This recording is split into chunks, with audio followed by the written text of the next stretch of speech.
Hi, I'm Tim. Welcome to Watchbox, and thanks for logging on. If you love this watch, email me, tmosso@thewatchbox.com. It's in the description below. Your purchase and pricing email question line for buying this or any watch you see on any Watchbox platform. Please reach out to me directly. Email tmosso@thewatchbox.com for pricing.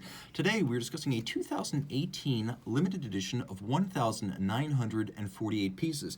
This is the historically inflected Omega Seamaster 1948 70th Anniversary Edition, celebrating 70 years since the original Omega Seamaster, which was more of a water-resistant all-arounder or dress watch than a dive watch. It wasn't a hardcore sports watch, not at first. And this watch, which recalls the design of the reference 2577, throws back to the era when the Seamaster wasn't so much Omega's equivalent of a Submariner type watch, which at the time didn't exist, but more of a watch that you could wear all the time with any attire and not worry about in the presence of rain or splashes. So this watch is that, and you can see 38 millimeters in stainless steel. It recalls the case design of the 2577 quite faithfully. You can see there's a vintage Omega logo on the crown, which has minimal knurling and high polish, and then the case, as you'll note, is quite thin for a modern Omega timepiece. 11.7 millimeters, it's one of the thinnest Omegas of the last 10 years. It's 45.6 millimeters from lug tip to lug tip and 19 millimeters between the lugs.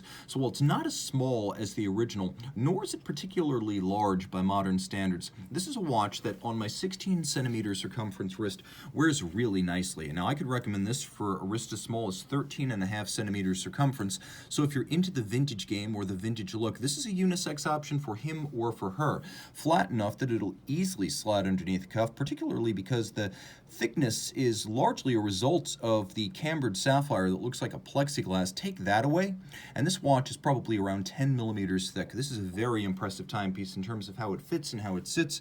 It is elegant, graceful, and versatile. Now, the stainless steel watch also features a lovely medium blue, I would even say navy blue, leather strap that features calfskin on the bottom, a folded edge, a monotone stitch, and once again, that vintage Omega logo. You'll see it in a few different places on the watch. A combination of polish and media blasted satination. There's also brushed finishing on the side of this buckle. So you have the media blasting and the polish on the top, as well as on the bevel. And then you have satination on the side. A rare Omega buckle that is triple finished.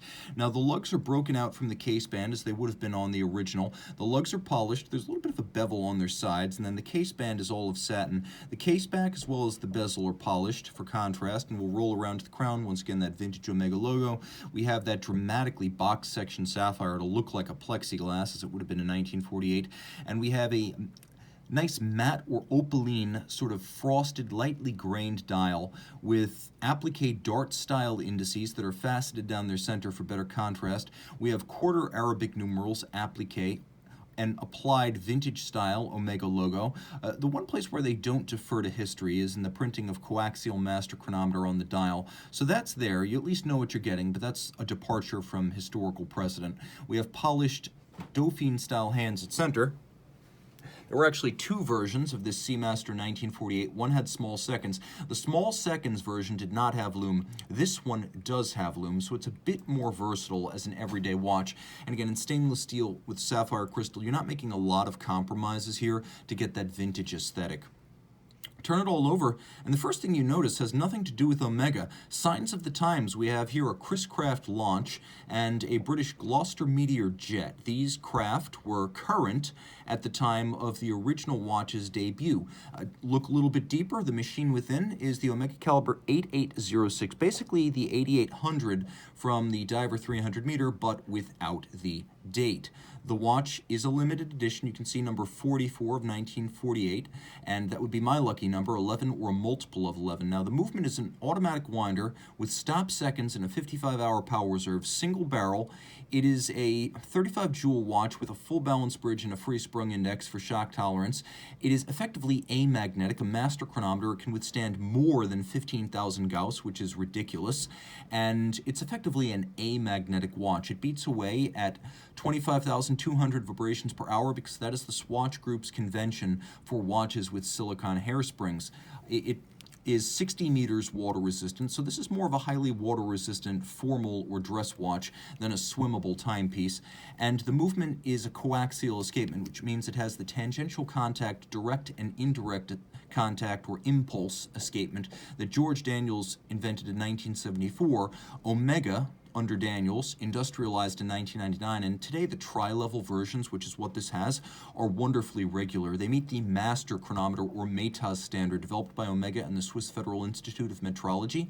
It is a standard, yes, for chronometry, tested in 6 positions as a fully cased-up watch, not the COSC bare movement test, but METAS also involves testing of water resistance.